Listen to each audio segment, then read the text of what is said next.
नमस्ते दोस्तों, मनमोहक हिंदी कहानियाँ चैनल में आप सभी का स्वागत है। आज की हमारी कहानी है आखिरी सलाम। 5 वर्षीय मोहित आज काफ़ी देर से सोकर उठा था। किसी ने उसे जगाया ही नहीं था। घर का माहौल भी आज कुछ बदला हुआ सा था। चारों ओर अजीब सी खामोशी भरी चहल पहल छाई हुई थी।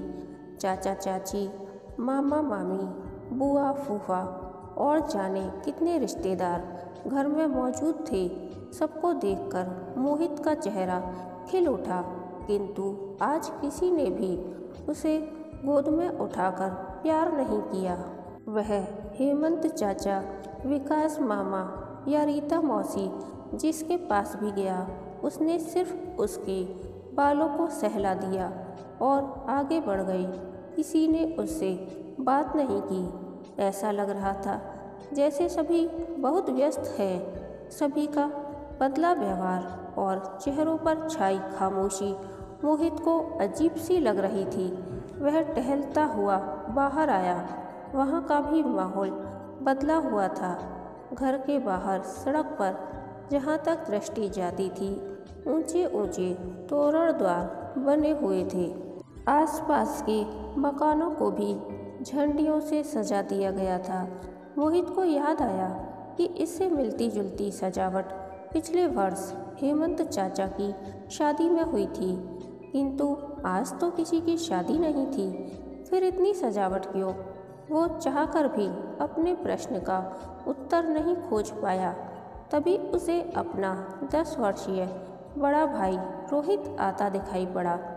भैया को जरूर सब मालूम होगा, मोहित ने सोचा और उनका हाथ पकड़ते हुए बोला, भैया भैया, ये सब सजावट किस लिए की गई है? 8 बजे की फ्लाइट से हमारे पापा आ रहे हैं, रोहित ने गंभीर स्वर में बताया। कारगिल से? मोहित की आंखें खुशी से चमक उठीं। पापा के आने की खबर थी ही इतनी बड़ी। कारगिल से नहीं, कारगिल से, रोहित ने संशोधन किया। भैया, आज किसी की शादी है क्या? मोहित ने रोहित के संशोधन पर ध्यान दिए बिना दूसरा प्रश्न किया। नहीं, तो फिर इतनी सजावट क्यों की गई है? मोहित की जिज्ञासा उसकी खुशी के ऊपर हावी होने लगी थी।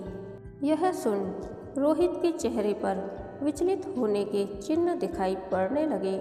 उसने आंख बंद करके कुछ सोचा, फिर बोला, किसी बड़े आदमी के आने पर भी ऐसी सजावट की जाती है, तो क्या हमारे पापा बड़े आदमी हो गए हैं? मोहित ने तत्काल प्रति प्रश्न किया। हाँ, सच। मोहित का चेहरा खुशी और गर्व से चमक उठा। हाँ भाई, हमारे पापा बहुत बड़े आदमी हो गए हैं। इतने बड़े कि कोई उन्हें छू भी नहीं सकता। न चाहते हुए भी रोहित की आवाज़ भर्रा गई। लेकिन मैं तो उन्हें छूऊंगा भी और उनकी गोद में बैठकर खेलूंगा भी। मोहित मचल उठा। फिर रोहित का हाथ पकड़ मासूमियत से पलकें झपकाते हुए बोला, भैया, पापा को घोड़ा बनाकर उन पर सवारी करेंगे। बहुत मज़ा आएगा। मम्मी डांटेंगी, फिर भी नहीं उतरेंगे। रोहित ने कोई उत्तर नहीं दिया तो मोहित ने उसका हाथ झिझोड़ते हुए पूछा, भैया बताओ ना, पापा के साथ खेलोगे या नहीं? मोहित, अब हम पापा के साथ कभी नहीं खेल पाएंगे, रोहित ने अपने स्वर को भरसक नियंत्रित करते हुए कहा। क्या तुम उनसे नाराज हो? मोहित ने एक बार फिर मासूमियत से पलकें झपकाईं। यह सुन रोहित अपने ऊपर नियंत्रण नहीं रख सका। उसका धैर्य समाप्त हो गया और वो मोहित को लिपटाकर फपक पड़ा। मेरे भाई, हमारे पापा से तो कोई नाराज हो ही नहीं सकता। उनसे तो पूरा देश प्यार करता है। मोहित की समझ में ही नहीं आया कि भैया रो क्यों रहा है। वो कुछ कहने जा रहा था कि तभी दादाजी उधर से निकले। रोहित को रोता देख वे ठिठक कर रुक गए। अपनी कांपती आवाज़ को भरसक कर उन्होंने रोहित के सिर पर हाथ फेरते हुए कहा, तुम तो समझदार हो बेटा, ऐसे मौके पर रोया नहीं जाता है। मुझे अपने बेटे पर गर्व है। तुम्हें भी अपने पापा पर गर्व होना चाहिए। दादाजी, मैं रो नहीं रहा था, बल्कि मोहित को समझा रहा था। रोहित ने कमीज की आस्तीन से अपनी आंखें पोंछी, फिर बोला, मुझे भी अपने पापा पर गर्व है। देखिएगा, उनका स्वागत सबसे पहले मैं ही करूँगा। शाबाश बेटा। दादाजी ने रोहित की पीठ थपथपाई, फिर चश्मा उतारकर अपनी आंख पोंछने लगे। वे ऐसा प्रदर्शित कर रहे थे जैसे उनकी आंख में कुछ पड़ गया है, लेकिन रोहित जानता था कि उसको समझाने वाले दादाजी खुद अपने आंसुओं को रोक नहीं पा रहे थे। रोहित और दादाजी का वार्तालाप मोहित की समझ से परे था। चलो मम्मी से पूछा जाए, वे जरूर सब समझा देंगी, मोहित ने सोचा और फिर चुपचाप वहाँ से हट गया। मम्मी को ढूंढता ढूंढता वो बैठक कक्ष में पहुँचा। वहाँ का माहौल भी बदला हुआ था। सारा फर्नीचर हटाकर जमीन पर सफ़ेद चादर बिछा दी गई थी। मम्मी अनेक औरतों से घिरी गुमसुम सी बैठी थी। उनकी आंखें शून्य में निहार रही थीं। मम्मी को इस तरह जमीन पर बैठा देख मोहित को बहुत आश्चर्य हुआ। उसने नाराज़गी भरे स्वर में कहा, मम्मी आप यहाँ बैठी हैं, पापा आने वाले हैं, चलिए उनके लिए अच्छी अच्छी चीज़ें बनाइए, वरना वे नाराज़ हो जाएंगे। यह सुन मम्मी का चेहरा कांप उठा। उनके होंठ थरथरा कर रह गए। ऐसा लग रहा था कि वे कुछ कहना चाह रही हैं, किंतु भावनाओं को स्वर दे पाने में असमर्थ थीं। मोहित, चलो तुम्हें दूध पिला दें। तभी रीता मौसी ने स्थिति संभालने की कोशिश की। मैं तो अब पापा के हाथ से ही दूध पीऊँगा, मोहित ने अपना फैसला सुना दिया। बेटा, मम्मी का सर कांप उठा। उन्होंने मोहित को खींचकर अपने सीने से लिपटा लिया। मोहित को बड़ा अजीब सा लगा। पहले भैया ने उसे अपने गले से लिपटा लिया था, अब मम्मी भी ऐसा ही कर रही थी। पता नहीं क्या बात है। वह कुछ कहने जा ही रहा था कि तभी बाहर नारे सुनाई पड़ने लगे। मेजर भवानी सिंह अमर रहे, देश का बेटा कैसा हो, मेजर भवानी सिंह जैसा हो, शेरे हिंद भवानी सिंह की जय। शोर सुन मोहित मम्मी की गोद से निकल बाहर की ओर दौड़ा। भैया के स्कूल के बच्चे जुलूस की शक्ल में नारे लगाते हुए उसके घर की ओर ही आ रहे थे। सभी ने अपने हाथों में तिरंगी झंडियां थाम रखी थीं। मोहित की समझ में ही नहीं आया कि सभी लोग उसके घर की तरफ क्यों आ रहे हैं और वे उसके पापा के जिंदाबाद के नारे क्यों लगा रहे हैं। इससे पहले उसने सिर्फ नेताओं के जिंदाबाद के नारे सुने थे। आज मोहित के आश्चर्य का अंत न था। स्कूली बच्चों के जुलूस के पीछे शहर के लोगों की भीड़ उमड़ी चली आ रही थी। देखते ही देखते मेजर भवानी सिंह जिंदाबाद के नारों से आसमान गूंजने लगा। पूरी सड़क खचाखच भर गई, कहीं तिल रखने की जगह नहीं बची थी। मोहित आश्चर्यचकित सा सब देख रहा था। थोड़ी ही देर बाद मिलिट्री बैंड की धुन सुनाई पड़ने लगी। उपस्थित जन समुदाय का उत्साह चरमोत्कर्ष पर पहुंचने लगा था। अमर सेनानी का स्वागत करने के लिए लोग बावले हुए जा रहे थे। मोहित, तुम्हारे पापा आ रहे हैं, चलो मैं तुम्हें छत से सब दिखाता हूँ। तभी रतन मौसा ने करीब आ मोहित को गोद में उठा लिया। नहीं, मैं यहीं रहूँगा, पापा मुझे देखते ही गोद में उठा लेंगे। मोहित उनकी गोद में मचल उठा।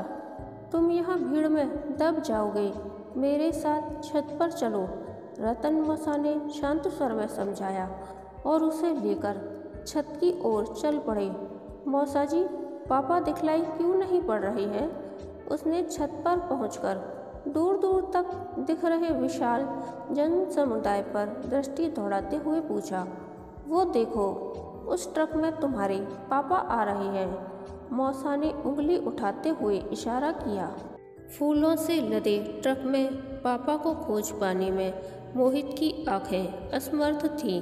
ट्रक के आगे सेना की सशस्त्र टुकड़ी और मिलिट्री का बैंड चल रहा था। सड़क के किनारे बने घरों से लोग ट्रक पर फूलों की बरसात कर रहे थे, किंतु उस भीड़ में उसके पापा कहाँ थे? रतन मौसा के बार बार के आश्वासन के बाद भी उसे दिखाई क्यों नहीं पड़ रहे? लाख कोशिश करने पर भी मोहित समझ न पाया। शायद ट्रक करीब आने पर वो पापा को देख सके। मोहित ने स्वयं को सांत्वना दी, किंतु यह ट्रक भी तो आज चींटी की चाल चल रहा था। वह झल्ला कर रह गया। प्रतीक्षा की घड़ियां कितनी ही लंबी क्यों न हो, कभी न कभी खत्म अवश्य होती हैं। गगनभेदी नारों और फूलों की बरसात के बीच धीरे धीरे चलता हुआ ट्रक आखिर मोहित के बंगले के सामने आकर रुक गया, किंतु मोहित को पापा अभी भी दिखलाई नहीं पड़े थे।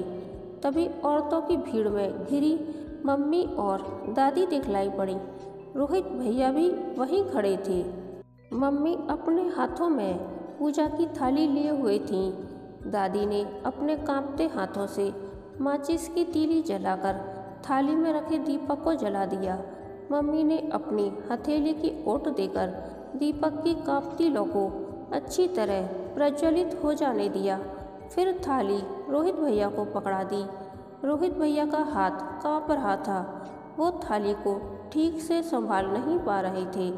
इससे पहले कि थाली उनके हाथों से छूट जाती, दादी ने आगे बढ़कर उसे संभाल लिया। मम्मी ने रोहित भैया की पीठ थपथपाई तो उन्होंने अपनी बड़ी बड़ी आँखों को उठाकर मम्मी की तरफ देखा। उनके होठ थरथरा रहे थे। शायद वे कुछ कहना चाह रहे थे, परंतु कह नहीं पा रहे थे, किंतु उनकी आंखें बहुत कुछ कह रही थीं। मम्मी ने स्नेह से उनके सिर पर हाथ फेरा तो उन्होंने अपनी आंखें बंद कर लीं। फिर तेजी से पलटकर ट्रक के पीछे पहुंच गए। सेना के अधिकारियों ने उन्हें ट्रक पर चढ़ा दिया। ट्रक के भीतर रोहित भैया किसी की आरती उतारने लगे, किंतु वे किसकी आरती उतार रहे हैं मोहित को ठीक से दिखाई नहीं पड़ा। सिर्फ तिरंगे झंडे की एक झलक सी उसे दिखलाई पड़ रही थी।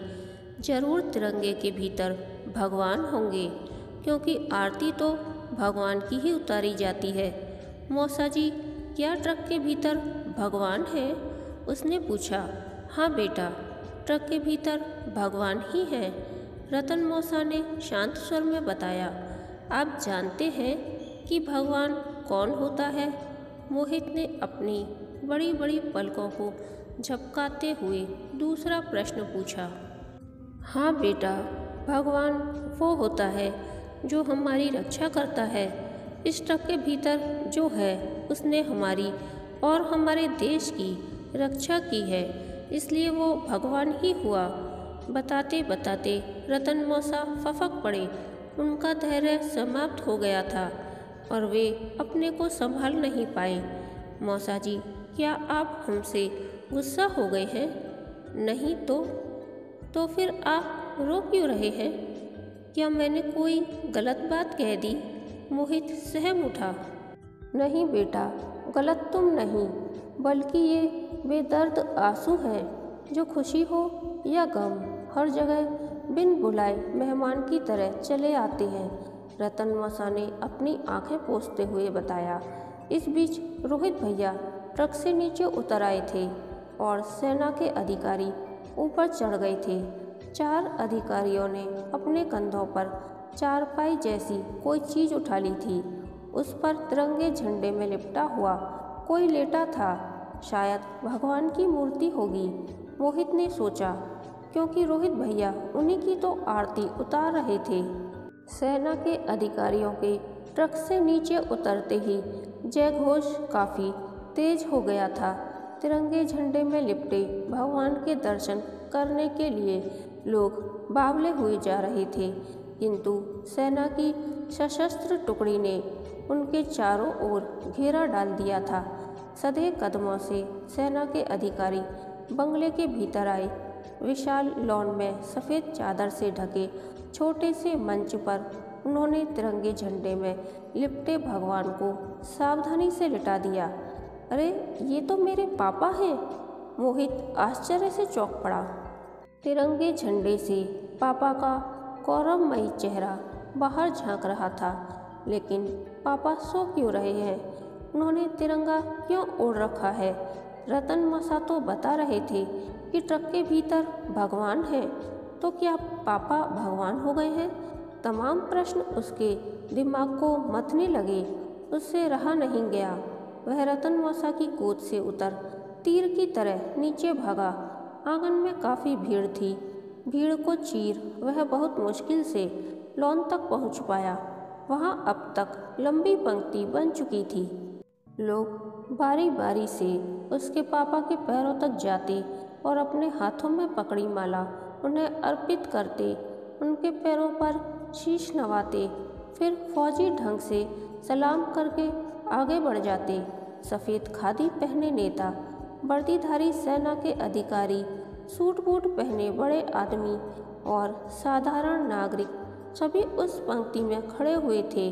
मोहित कुछ पलों तक कौतूहल पूर्वक वहाँ खड़ा इंतजार करता रहा कि शायद पापा उठकर उसे अपनी गोद में बिठा लें, किंतु जब पापा नहीं उठे तो उससे रहा नहीं गया।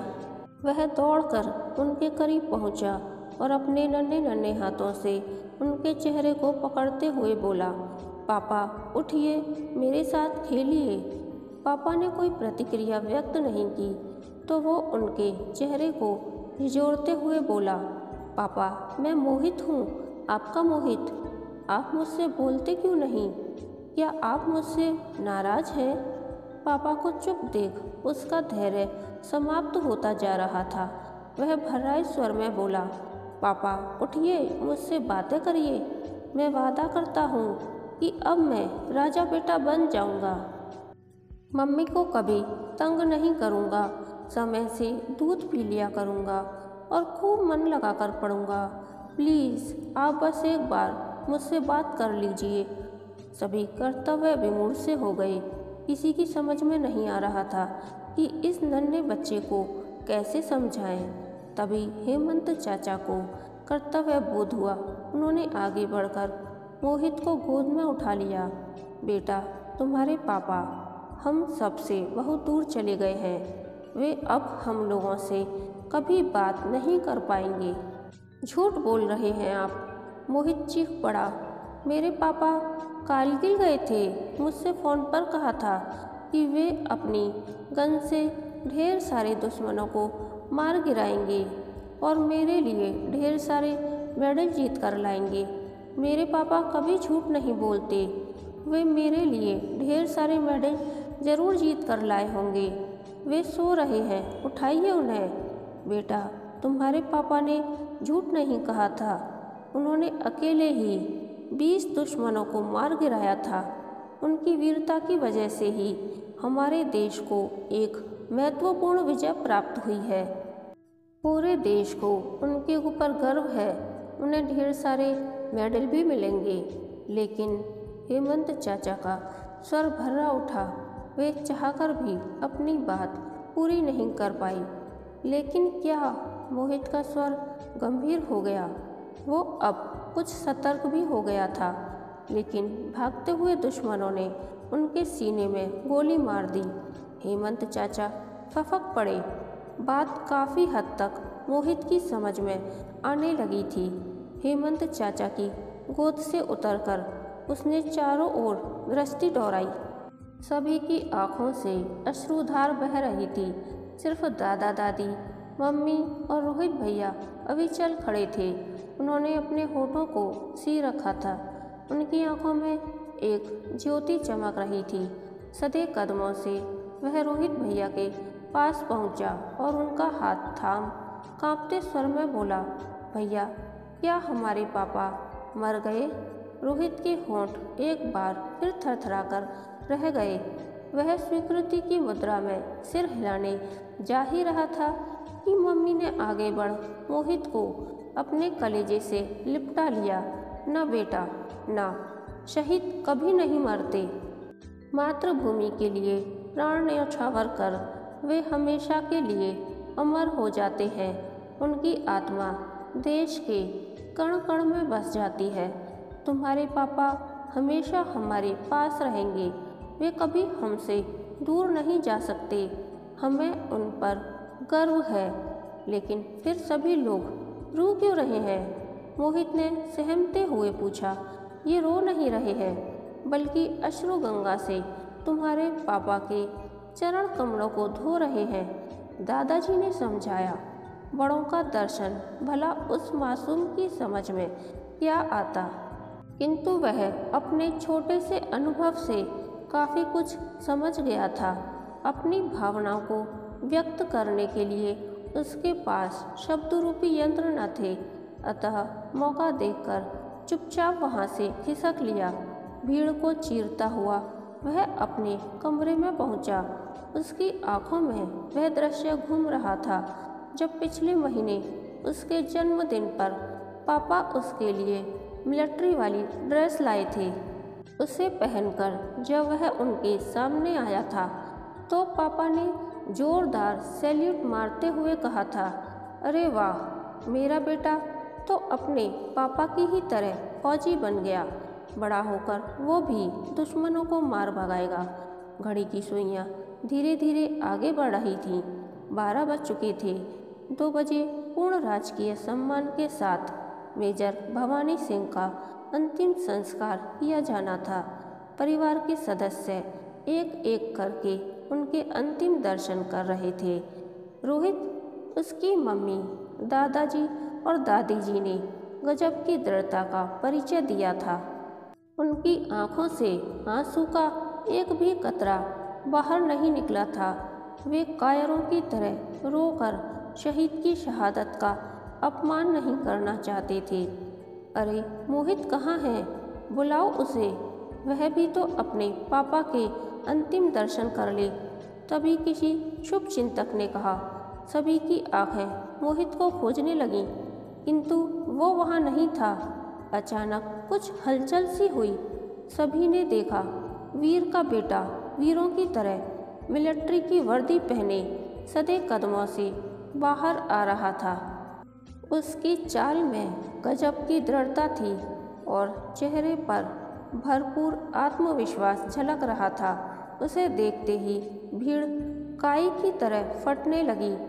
खुले ट्रक के पिछले हिस्से की ओर पहुंचकर जब उसने अपने नन्हे हाथों से पापा को सैल्यूट मारकर जय हिंद कहा तो अनेक सिसकारियां एक साथ गूंज उठीं।